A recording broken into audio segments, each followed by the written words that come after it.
Hi everybody, and welcome back to another 5-Minute Friday where we answer 5 questions in 5 minutes. These questions are the questions that you send in either through the YouTube comments below, or most of them are coming through by email. Each week I'm trying to stick with the theme because different questions are coming in, so I'm just trying to keep them a bit organized. And this week we're going to talk about prospecting.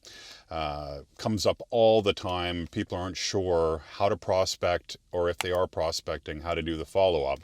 And so I've got 5 questions here around prospecting. So let's jump right into it. I'll start the timer right down here. And here we go. Question number 1. Is email as good as calling for prospecting? No, it isn't. Email is better than nothing, but there really is nothing better than calling, aside from maybe meeting somebody in person. But if you're trying to do a pretty strong volume of cold calling, you have to put the call in cold calling. And so most clients would like to default to email because I guess they're trying to avoid the discomfort of somebody saying no to them on the phone. But email is much easier to dismiss than a phone call. And when you're on the phone, it is possible that you're going to call them at the wrong time. However, getting in touch with them and letting them know you exist is step 1. Remember, visibility, credibility, profitability are the 3 stages we're going through. Phone is the best chance for you to start a human interaction. And if you do catch them at a bad time, you ask them a better time for you to call back, and then you call back then. If you can't get somebody by phone, then email is okay as a secondary, but I really encourage you to start with the phone first. Okay, question number 2, best time to call. Okay, so again, best time to call is right now. A lot of us procrastinate to making our calls. That's why I'm in a daily routine of making calls. The more you do it, the easier it is. If there were only certain times where I could call during the week, what I would do is I would do Tuesday afternoons, Thursday mornings, and anytime Friday. The reason why I choose Tuesday afternoons is most people who don't get their work done spend Monday catching up from the following week, and they might even run until Tuesday morning to kind of catch up. And normally by Tuesday afternoon, people are feeling like they're back on track. Wednesday, of course, is a hump day, and people are normally, procrastinating themselves. And then Thursday morning, they're normally not stressed out yet about all the work they have to get done by the weekend. And so I like Thursday mornings. I find it's a really good time to call. And then Fridays. Fridays I like because people who are in the office on Fridays from 8 to 4 or 9 to 5 are normally people that are making shit happen. And those are the people that I like to talk to. Those that are looking for any reason to be out of the office on Friday, not really my type of people. Question number 3, who should I call? It really depends on your business model, but you will know who is in the position to make the decision. I don't like to work junior up. I like to work CEO down. And for us, we often target the training director or the professional development director at a firm. If I can't find that person or get that person, I call right to the CEO's office and I work my way down.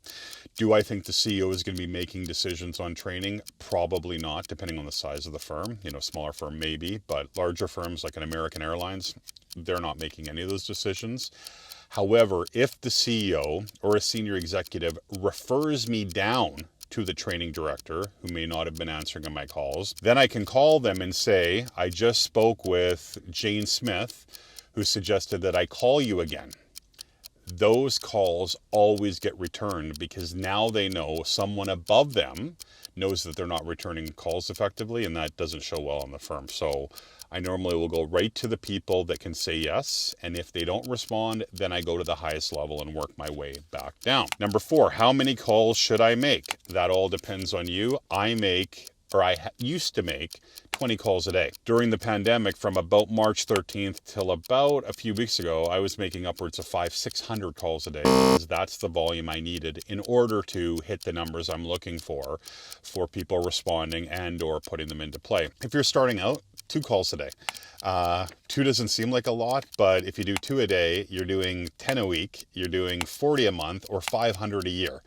And what I can tell you in 20 years of coaching professionals on how to prospect and engage business properly, the average person before they started working with us probably make 20 calls a year if we're lucky. So if you're doing 2 a day, you're in the top 1 percentile of people. And the last one, when should I give up? I like to do a 3 touch point approach. And so I make a call. If that call isn't responded to, then I will follow up with an email.